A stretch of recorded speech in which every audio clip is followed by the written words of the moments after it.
Welcome back to Ta-da 3D printing. On my last video, I talked about needing to incorporate a third-party camera for the Prusa XL, so I wanted to show you guys what I had found. This one by Surf Alex 2000 is great.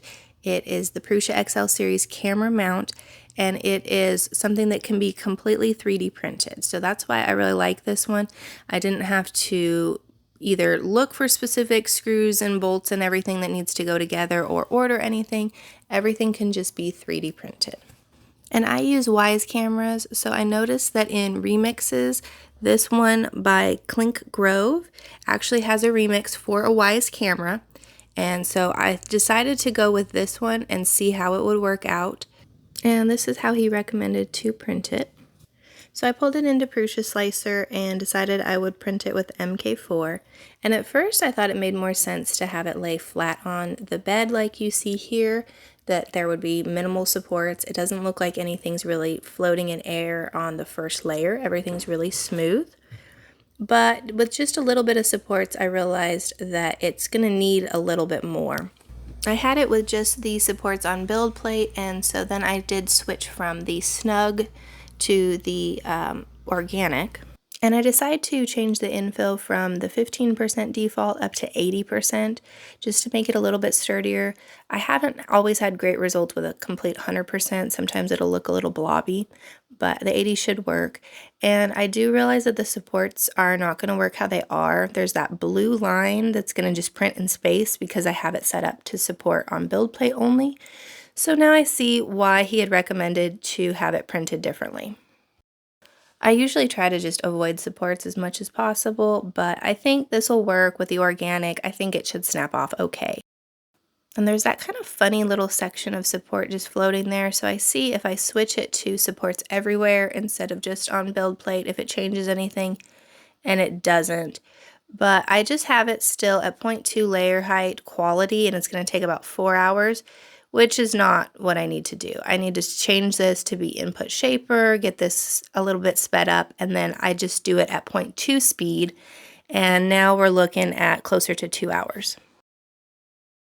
This prints fine, and I do realize once I remove it from the bed that with the input shaper there is kind of a heavy line on the top there, and that may also just be from where the little line on the way that it's designed.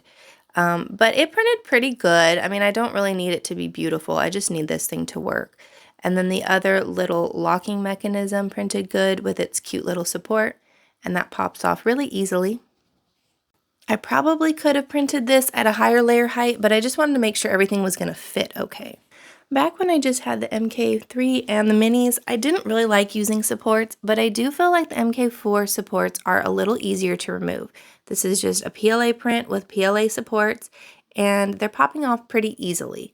And I think maybe that also is the organic supports are just easier. It is pretty rough on this side, and at first I thought that that was the side that I was going to see, and I thought, well, maybe I should have flipped it the other way, but it ends up being okay. That's the side that faces away from you, so it worked out pretty good. And you do see a little bit of that kind of band from where I must have been slower because of the overall print, but it worked out okay. And I was also curious if these would still fit together right, because I had changed around the layer height a little bit, and the locking mechanism does fit together, so this should work pretty good. So this was my setup before. I had my Wyze camera on a stand in front of the XL, and then I would bring in another stand when I would record with my phone to remove things from the print bed. So it was just kind of messy. So I really like the idea of this being a lot more streamlined. It took me a little bit to figure out exactly how this worked, but the little kind of hexagon goes in the little opening right there on the front of the XL. And this is going to be great to not have camera stands in front. And the other thing that I think will be great is I can just have this always set up. With the camera stands, I was always moving them out of my way because I don't have a lot of space and then having to set them up again. So to be able to keep this set up all the time is going to be awesome. These two parts work together really well. So now I need to see if I can fit my camera in there.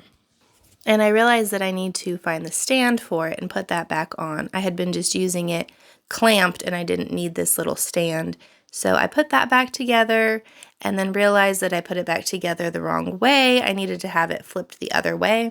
And this is the Wyze version 3. I purchased it on Amazon. I got 2 of them for about $70. I'm not, sponsored, or Wyze doesn't even know I exist. But I do have a link to my Amazon store that I will link in the description if you do like the Wyze cameras. This fits really well.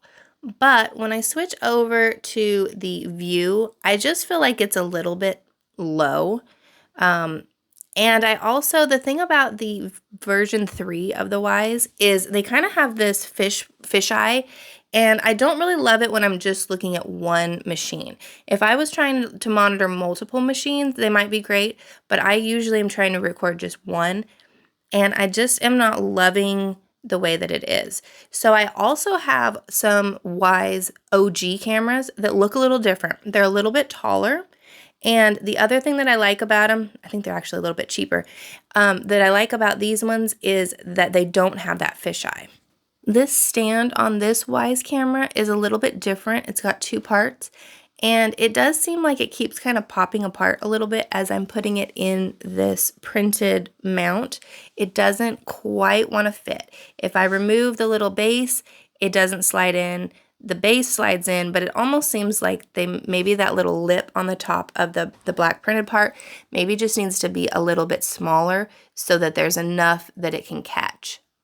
It takes me a couple of tries, but I do finally get it to where it doesn't keep popping back out of the base, and this should work. So let's see how it compares on the camera quality. So this one, you can tell that it definitely is higher. The stand is just a little bit taller. It seems like it's just overall sitting higher. And there's less of that fisheye, so that it's just a little bit more focused on just the XL. But I think I like this a little better. I think this will work.